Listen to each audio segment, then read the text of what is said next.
तिमिरान्धस्य ज्ञानञ्जनशलाकया चक्षुर्मिलितं येन तस्मै श्रीगुरुवे नमः। श्रीचैतन्यमनोभीष्टं स्थापितं येन भूतले स्वयं रूपः कदा मह्यं ददाति स्वपदान्तिकं।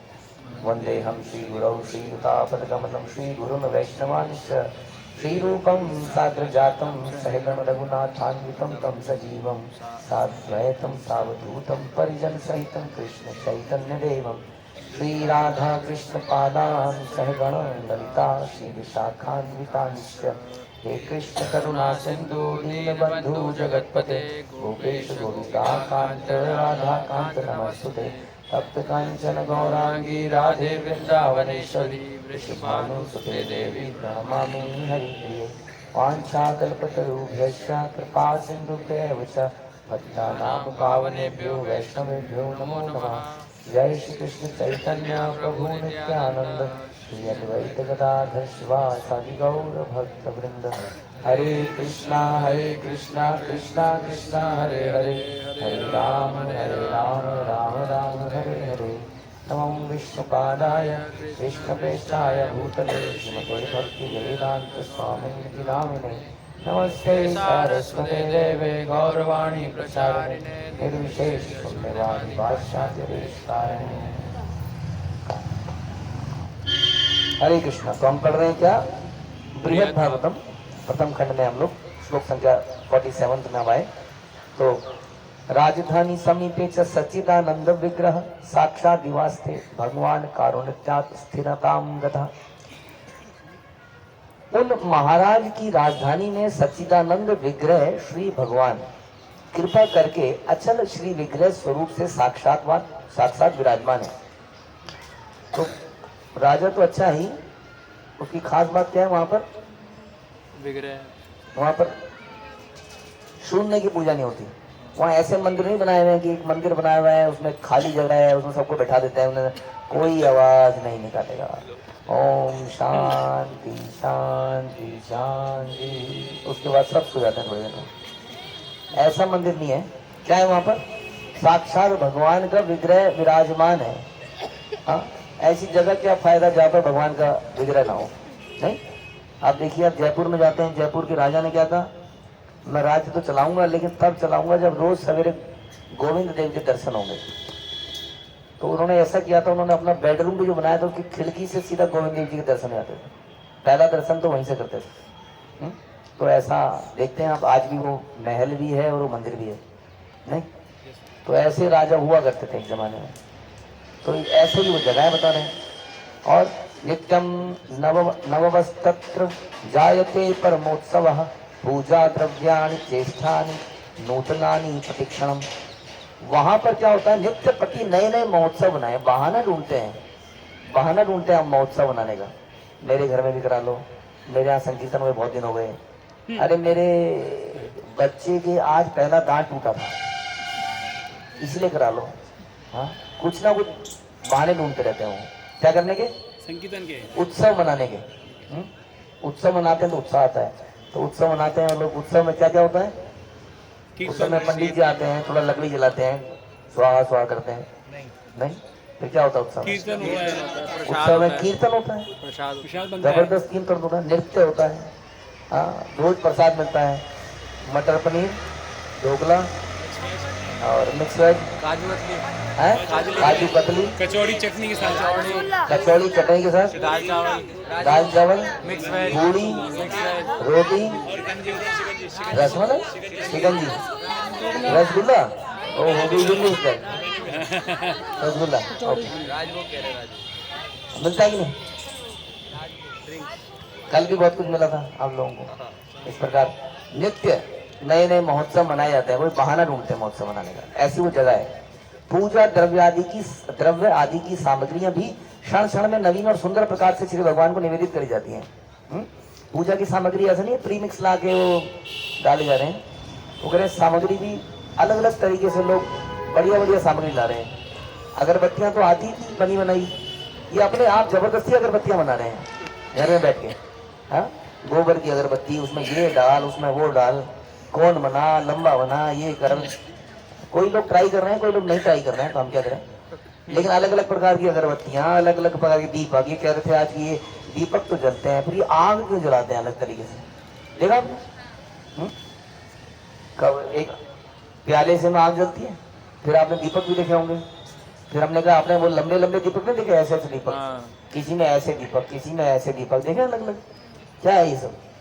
ये अलग अलग प्रकार का हुआ है, नया होना चाहिए ना, कुछ समथिंग डिफरेंट, कुछ कुछ अलग अलग होना चाहिए, सुगंध होनी चाहिए, ये सब होना चाहिए। तो अलग अलग प्रकार से जो पूजा की सामग्री है, ऐसा नहीं होना चाहिए कि वो जो फूल वाला है उससे बार्गेनिंग कर रहे हैं।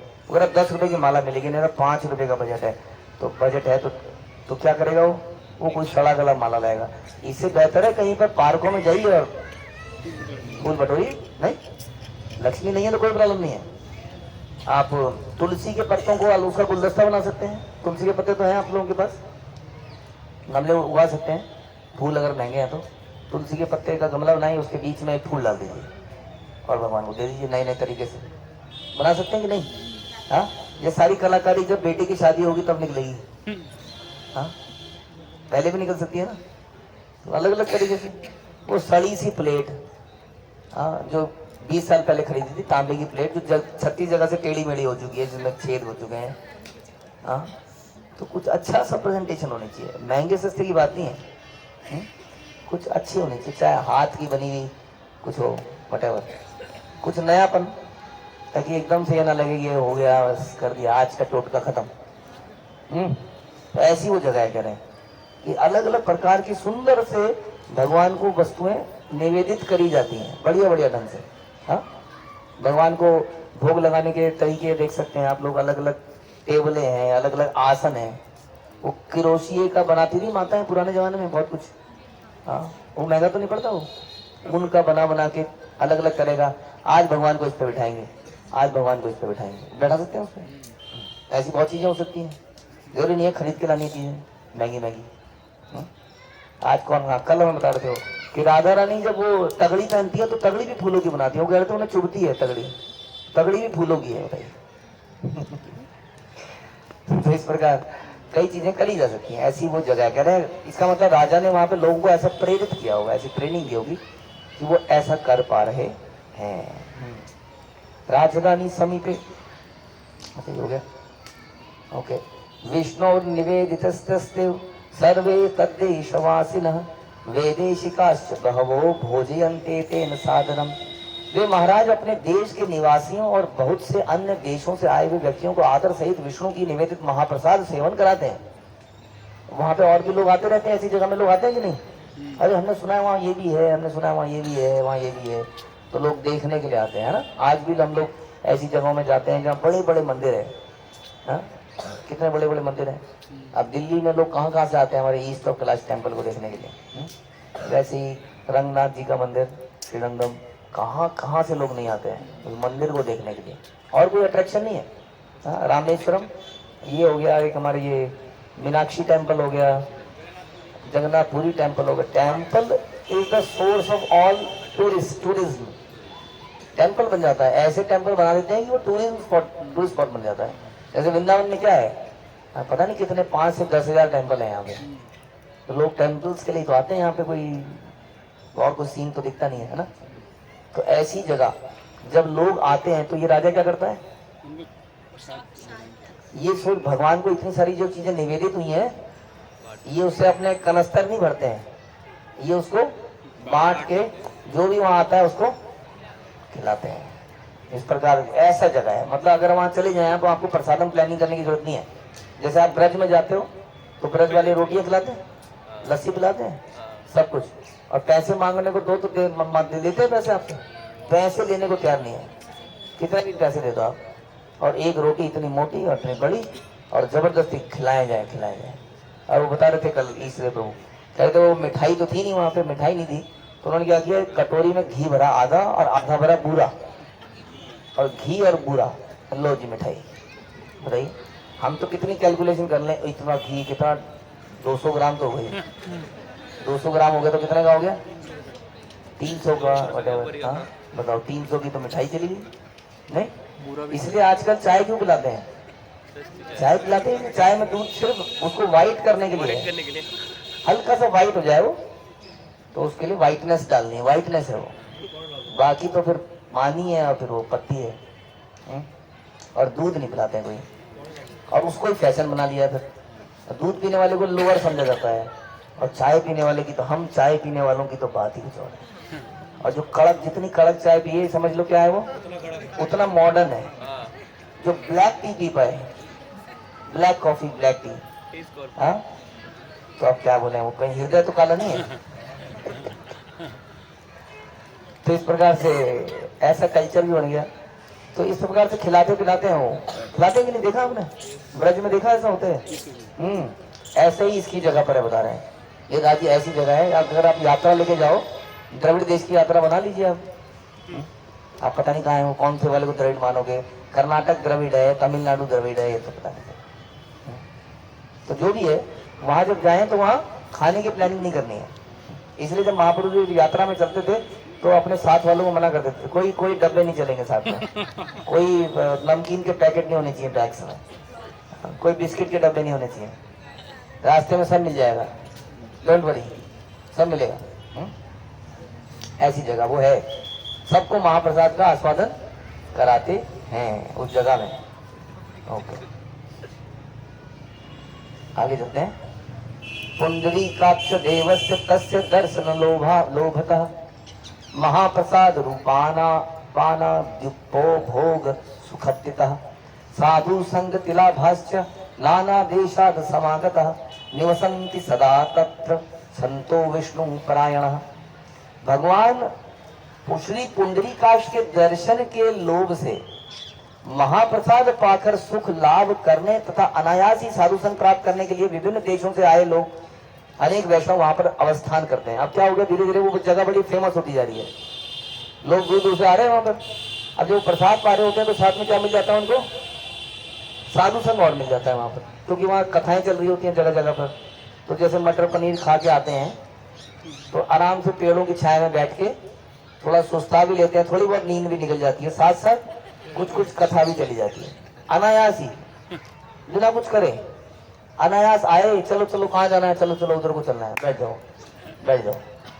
तो अनायास ही साधु संग भी मिल गया, अनायास ही भगवान की कथा भी मिल गई, प्रसाद भी मिल गया, और एक प्रकार से जीवन रिलैक्स भी हो गया, बढ़िया, थकान भी दूर हो गई। हाँ, तो कह रहे कि ऐसा वहां पर माहौल सा बन गया है। इसलिए क्या हो रहा है, दूर दूर से, अनेक जगह से लोग वहां पर आते जा रहे हैं, आते जा रहे हैं, आते जा रहे हैं। लोग कह रहे हैं कि हमें यहीं पर घर शिफ्ट करना है, हमें यहीं पर लेना है, इतना BHK मिल जाए, कितने का मिल जाएगा वो। तो वैष्णव वहां पर अवस्थान करते हैं, यही वैष्णव का गुण है, वैष्णव को यही चाहिए ना, कहाँ मिलेगी हरि कथा हरि प्रसाद, वहीं चलते हैं बस। देशस्य देव विप्रेभ्यो राज्ञा दत्तो विभज्य नौपद्रवोस्ति तद्देशे कोऽपि शोको अथवा भयम।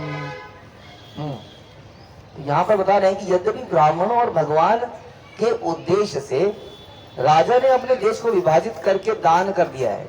राजा ने भी क्या, राजा भी ऐसा है वहां का, उसने देश को ही दान में दे दिया, बताइए। अब राजा लोग या आम लोग दान कब देते हैं, जैसे महीने का बजट था 10,000 रुपए का खर्चा, इस महीने 9,000 में खर्चा निपट गया, तो हम क्या करते हैं, 1,000 रुपए नहीं तो 100 रुपए दान भी दे सकते हैं, बचत, जो हमारी बचत होगी उसमें से। इस राजा ने क्या किया, इसने अपने राज्य को ही दान में दे दिया। लो जी, राजा को क्या है, कहाँ भजन करूंगा आराम से, नहीं चाहिए, बढ़िया है। तो उसने, लेकिन क्या हुआ उसके बाद, होता क्या है, लेकिन फिर भी जिनको दान दिया उन्होंने क्या किया, वो क्या करते हैं, ब्राह्मणों को वापस दे देते। ब्राह्मण कहते हैं, राजा ये देश हम तुम्हें दान में देते हैं, तुम देश को चलाओ। अब राजा तो है, लेकिन वहां का राजा कौन है, ब्राह्मण, वहां के राजा हो गए ब्राह्मण या भगवान, क्योंकि उनको दे चुका है, उन्होंने इनको चलाने के लिए बोला हुआ है, तो इसलिए चला रहे हैं। तो इस प्रकार से राजा ने तो सारा दान में दे दिया। तथापि उन महाराज के अधिष्ठित देश में कोई भी उपद्रव, शोक और भय नहीं है। क्यों नहीं है बताइए, शोक, उपद्रव, खींचा खाची, चोरा चोरी क्यों नहीं है? भगवान पेट के लिए होता है, भूख के लिए। चोरा चोरी होती है, ये मेरे को दो, जैसे लाइनों में धक्का मुक्की कब होती है, खत्म ना हो जाए, खत्म, ढोकला खत्म ना हो जाए, ये खत्म ना हो जाए, टेंशन होती है लोगों को। लाइन में खड़े खड़े वो डिप्रेशन होने लगता है, क्या सोच के, ये भी खत्म हो जाएगा, रास्ते में कभी ये भी है, ये भी, अब वो टेंशन शुरू हो गई, खत्म हो जाएगा, पक्का खत्म हो जाएगा, देखो देखो लाइन कोई लिमिट है, लाइन की कोई लिमिट होनी चाहिए, कोई ये लाइन है ये। अब उसको टेंशन हो रही है, तो टेंशन में उसके हाथ धीरे धीरे ऐसे रहते हैं। अब जैसे में रुकती है तो थोड़ा सा पुश करता है वो, और फिर अगला वाला भी थोड़ा पुश करता है। ऐसे क्या होता है, धीरे धीरे धक्का आता है, अरे धक्का इधर से उधर से। तो इस तरह से खींचा खाची कहाँ होती है, जहाँ पर व्यक्ति भोग करना चाहता है, लूटना चाहता है, आनंद लूटना चाहता है। लेकिन उसके राज्य में कोई खींचा खाची चोरा चोरी नहीं थी, क्योंकि वहां पर सब सेवा करना चाहते थे।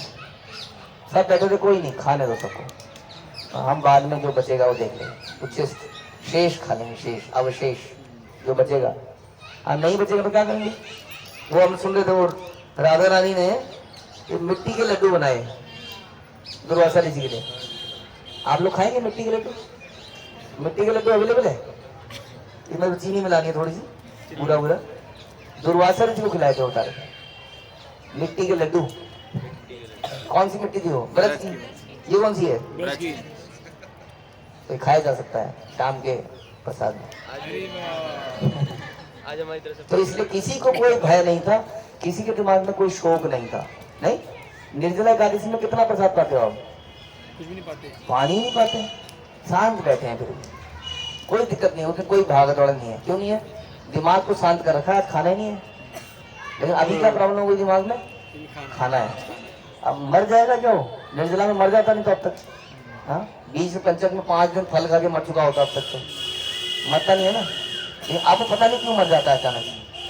तो कह रहे हैं उसके राज्य में कोई लड़ाई झगड़ा चोरी चकारी नहीं थी, तो सब सोच रहे थे कि जो भगवान की कृपा से मिल जाएगा उसको लेके संतुष्ट हो जाएंगे, बस और कुछ नहीं चाहिए। ऐसा उस राज्य में राजा ने भाव बना लिया था। ऐसा कैसे बताइए, राजा ने ऐसा कैसे भाव बना लिया? क्योंकि जैसा राजा वैसी प्रजा, जैसे हम वैसे हमारे शिष्य, जैसे माता पिता वैसे उनके संतान। हाँ, होपफुली ऐसे ही हो जाता है। वो वही माहौल को देखता है, लेकिन जब कुछ गलत माहौल देख रहा होता है तो उसकी चेतना में चला जाता है। चाहे कितनी भी शिक्षाएं देते रहो, प्रभु जी इसको हमने बहुत बढ़िया शिक्षा दी, शिक्षा से काम नहीं चलेगा, संस्कार से काम चलता है। तो राजा ने ऐसा संस्कार वहां पर डाल दिया था। अकृष्ट पच्यासा भूमिर्विष्टस्तत्र यथा सुखम ईष्टानि फल मूलानि शूलभान्य अंबराणि च स्वस्वधर्म कृता सर्वा सुखिन्य कृष्ण तत्परः प्रजास्त्व मनुवर्तन्ते महाराजम यथा सुखा। उस राज्य की भूमि अत्याधिक जल था, वहां पर नीचे खोदते थे तो कुछ ही फुट पे पानी निकल आता था, जो कि अब 400 फुट पे निकल रहा है। किस पे निकल रहा है पता नहीं। 180, 200, 250, 300 पानी की कमी है। और नदियां कैसे दिखती हैं हमारे बच्चों को? नदियां कहते हैं, नदी हम कहते हैं नदियां हैं, ये नदी है, ऐसी दिखती है ना नदियां भी अच्छी। ऐसी नदी, ये नदी यहाँ कभी नदी हुआ करती थी, बारिश से हो जाएगी बाढ़, उसमें पानी आ जाएगा। लेकिन इसके राज्य में अत्याधिक जल था और सुंदर फल फूलों से परिपूर्ण थी। इतने फल कैसे लगे हुए थे पेड़ों पे? अभी तो कोई रहने नहीं देता, सब संतुष्ट है ना। अब जैसे यहाँ अमरूद का पेड़ लगाओ या केले का लगाओ, कोई छोड़ेगा उसको? क्यों नहीं छोड़ेगा? क्योंकि भूखा नंगा है, पेट मोटा निकल आया है। बोल दो, पेट पहले नहीं निकलते थे इतने, पेट तो निकल आया है, लेकिन अंदर से क्या है? भूखा है। हाँ, क्योंकि उसका जो ग्रीड है वो समाप्त नहीं हो रही है। इसलिए जो भी चीज उसको फ्री की लग रही है, फ्री की, वो क्या चाहता है? इसको तोड़ के क्या करूं? खा नहीं लूं, खा तो सकता ही नहीं हो, इतना तो खाता रहता दिन रात। घर ले जाओ, घर में चाहे सड़ जाए, यहाँ से तोड़ूं और अपने घर में ले जाओ। यहाँ का फूल तोड़ूं अपने घर ले जाओ, यहाँ का फल तोड़ूं अपने घर में ले जाओ। नहीं, तो ये लालच हो गया है। इसलिए कहीं पर कोई फल का वृक्ष दिखता आप लोगों को? नहीं दिखता, रह ही नहीं सकता। लोगों पे खाने की कमी हो गई क्या फलों की? इतना फल दुकानों में सड़कों में मिलता है जितना पहले कभी दिखता नहीं था। लेकिन फिर भी कहीं पर ऐसा नहीं दिखेगा कि वहाँ पे सुंदर जल हो, फूल फल हो। बिना जोते ही बीज बोने पर प्रचुर मात्रा में फसल हो जाती है। मतलब बीज बो दिया ऐसी और फसल हो गई अपने आप। ऐसा हमने देखा वहाँ पहाड़ में एक जगह पर। वो लोग कुछ नहीं करते हैं, वो लोग कटाई करते हैं, उसके बाद बीज डाल देते हैं। वो अपने आप ही हो जाता है वहाँ। यहाँ तो ये खोद, ये खाद डाल, फिर ये कर, वो कर, जमीन खराब हो गई ना।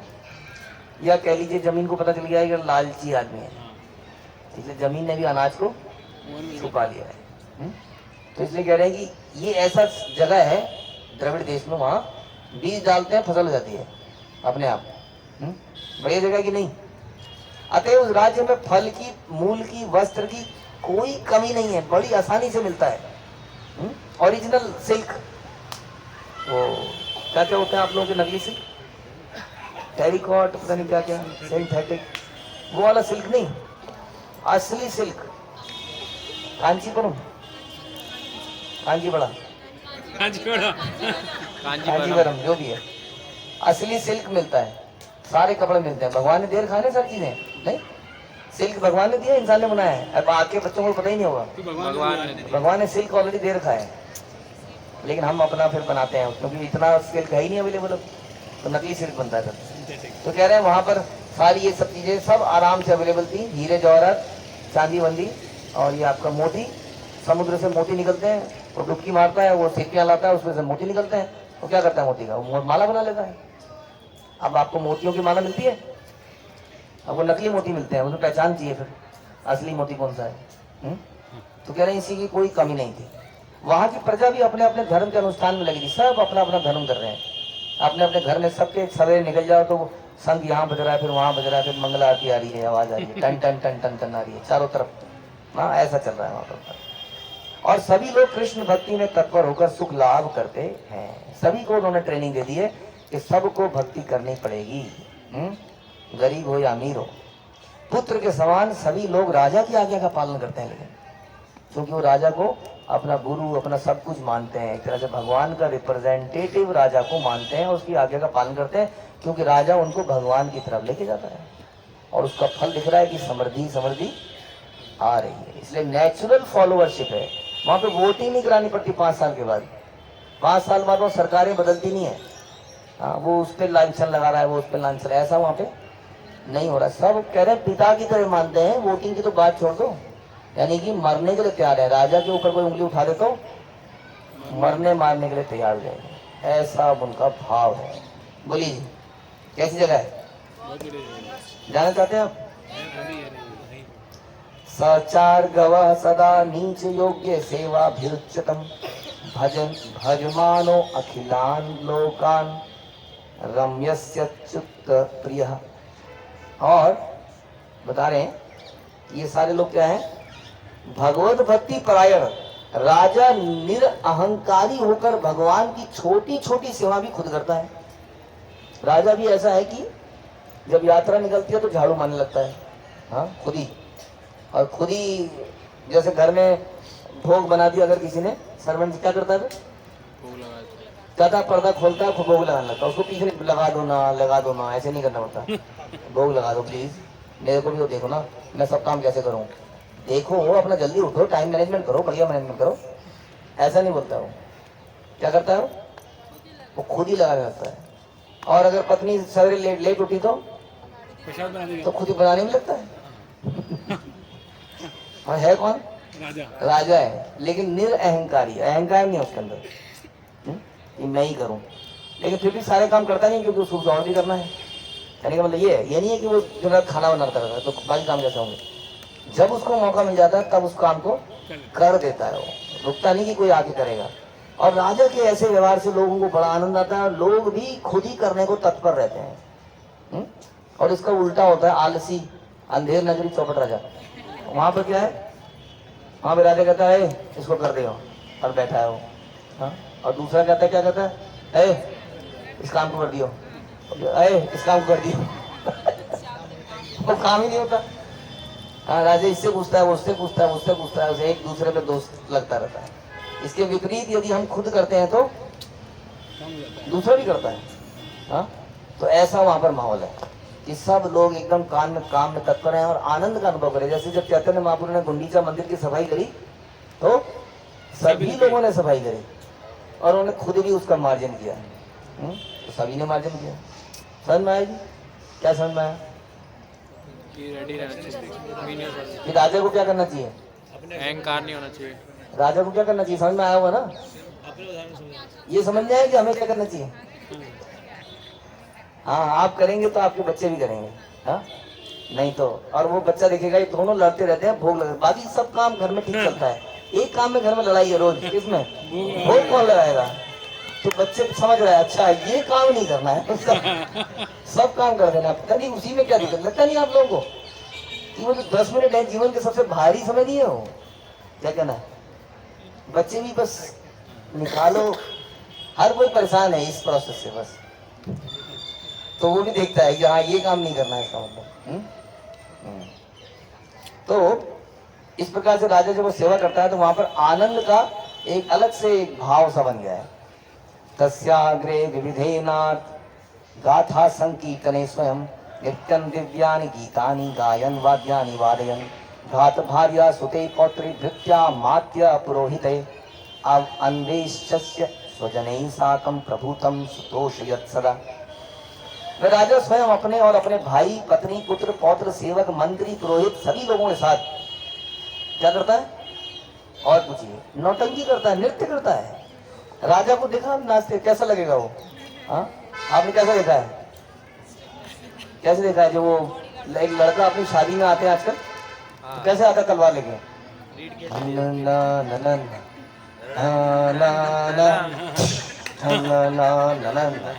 अब वो चाहे कहीं पर झाड़ू मारता हो, वो ऐसे आता है उस दिन, ऐसे वो सोचता है बन गया मैं अकबर, अकबर नहीं, ऐसे करके चाल बदल जाती है उसकी। अब वो ऐसे ऐसे करे जाएगी राजा, तो कैसा मंत्री लोग फॉलो करेंगे उसको? नहीं, क्या नौटंकी आदमी है हमारा राजा। नहीं, सेनापति दिखेगा राजा नाच रहा है, कैसा लगेगा? सोचो, राजा नाचता हुआ देखा आपने? राजा नाचते हुए देखे? नहीं देखे? देखिए हमारे महाराज या नाचते हैं सारी कीर्तनों में, देखेंगे आप लोगों ने? है क्या महाराज थोड़ा ऐसे चलते हैं जितना ही महाराज है देखा आपने? महाराज नहीं है, वो भी तो महाराज है सारे। हाँ, प्रभुपाद नाच रहे हैं कि नहीं? उछल उछल के ऐसे तो नाच रहे हैं। यहाँ तो राजा नाचता है। राजा प्रताप रुद्र भी नाचता था, झाड़ू मारता था उड़ीसा के अंदर। तो इस प्रकार से ऐसा नहीं है कि जितने हमारे बड़े होते जा रहे हैं आप लोगों को नाचना नहीं है। क्या प्रभु, क्या बच्चे क्या बोलेंगे? प्रभु जी में नाचना है क्या? हाँ, मेरे बच्चों की नाचने की उम्र है, मेरी उम्र है नाचने की? बताइए, जब बच्चों की नाचने की उम्र हो जाए तो हमें बंद कर देना चाहिए कि नहीं? नहीं ये कह रहे हैं उल्टा हो रहा है, बड़े तो नाच रहे हैं लेकिन बच्चे नहीं नाच रहे, नाच रहे हैं बच्चे नहीं नाच रहे हैं। तो इस प्रकार से राजा नृत्य करते हैं। बताइए, तो विविध प्रकार के सुंदर गीत गाते हुए और नाना प्रकार के वाद्य बजाते हुए अत्याधिक आनंद पूर्वक अपने प्रभु का नाम संकीर्तन करते हैं, उनको प्रसन्न करते हैं। इतना टाइम कहाँ से आता है इनके पास? है ये फालतू की कहानी तो नहीं है। राजा के पास नाचने का टाइम? कोई लड़ाई झगड़े सॉल्व नहीं करने, कोई बात विवाद सॉल्व नहीं करना, तो ये सब चीजें हैं। बिल्कुल, यहाँ पे आप देखोगे कितने बड़े बड़े लोग संकीर्तनों में, अंदर मंदिरों में नाचते हैं। They are very rich, very simple looking people. बहुत बिजी लोग होंगे, मंदिर के प्रेसिडेंट भी होंगे, कुछ भी होंगे, तो वो नाच रहे होंगे। जैसे मैनेजमेंट सारी होती है, ऐसा नहीं कि हम लोग मैनेजमेंट नहीं करते हैं। इस कौन सी ज्यादा मैनेजमेंट कौन करता है? जहाँ नित्य उत्सव हो, नित्य यात्रा हो, नित्य कुछ काम चल रहा हो, इधर ये चल रहा हो, इससे ज्यादा बिजी कौन होगा दुनिया में? लेकिन फिर भी वो उसके बाद आराम से पेड़ के नीचे बैठ के सोते हुए कथा सुनने का आनंद ही कुछ और है। नहीं, इसमें कोई दोष नहीं है जी, ये भी जीवन का आनंद है। सच बता रहे हैं आपको, ये लोरी है और हम चाहते हैं आपको जब सुख मिलेगा तो भगवान हम पे आशीर्वाद देंगे। ये सारी थकान मिटा दी इस आदमी ने। तो ऐसा किसके पास है ऐसा ऑपुलेंस आज के डेट में? ते ते तस्य गुणव्रातः कृष्ण भक्त्या नुवर्तिनः संख्या तु कति कथयन्ते यायन्ते कतिवा मया। इस राजा की काफी डिटेलिंग करी गई है। वास्तविक रूप में उस राजा के समस्त गुण श्री कृष्ण भक्ति के अनुकूल हैं। ये सारे गुण उसके अंदर कैसे पैदा हो गए? क्योंकि वो भगवान का अनन्य भक्त है, इसलिए वो ऐसा हो गया। क्योंकि हमारे जो भगवान है वो तीनों लोकों के ईश्वर है, और वो क्या करते हैं? नाचते हैं। वो भी नाचते हैं। हाँ, वो भी माखन चुराते हैं। बताइए, नदी में जाके डुबकी लगा के खेलते हैं। तो जब राजा ही जिस जगह का ऐसा होगा तो प्रजा क्यों नहीं होगी उसकी? हाँ, जो इसलिए उनका भक्त है वो क्या करता है? वो भी उन्हीं की तरह आनंद में जिंदगी बिताता है। हाँ, इसलिए हम कहते हैं कृष्णस्तु भगवान सा। जिसके भगवान विष्णु है भैया उसका तो बहुत काम है, हाँ उसको तो बहुत काम हो जाएगा। इसलिए हमने पर्पसफुली कृष्ण को ही भगवान चुना, ताकि माखन चुराने को मिले, नाचने को मिले, गाने को मिले, भागने को मिले। तो विष्णु को तो हम नहीं मानते, विष्णु जी आप काम कीजिए, काम तो नहीं करना चाहते हैं हम तो आनंद लेना चाहते हैं भगवान के साथ। तो इस प्रकार से जहाँ पर भगवान ही वैसे हैं तो भक्त भी वैसा हो जाता है। अगर उनकी भक्ति करता है तो कैसा हो जाता है, वो ज़्यादा चिंता नहीं करता है, हाँ कैसे होगा, ये कैसे होगा। चिंता करने से तो नहीं होगा ना, प्लानिंग करके हम कुछ प्लान तो कर सकते हैं, बट हम तो केवल प्लान ही कर सकते हैं, असली में तो कुछ और ही हो जाता है कई बार। तो वी कैन प्लान, हाँ but we may not be worried about our planning. तो इस प्रकार भक्त हर चीज़ को भगवान पर छोड़ता है। We do our best and leave the rest, Krishna के ऊपर बाकी चीजें हम छोड़ देते हैं। तो इस प्रकार से इस राजा के बारे में इतनी बखान करी गई। तो परीक्षित महाराज इस बात को देख के बोलते हैं, परीक्षित वाचा, परीक्षित कहाँ से आ गया बीच में? वो अपनी मदर को सुना रहे हैं। परीक्षित किसको सुना रहे हैं? मदर को। कौन है माँ? उत्तरा। उत्तरा को सुना रहे हैं, ठीक है जी। तो क्या कह रहे हैं, ततो निपवरम दृष्टम तद्देशे नारदो व्रजन देव पूजोत्सवात् सक्तात् सत्र तत्रेक्षत प्रजा।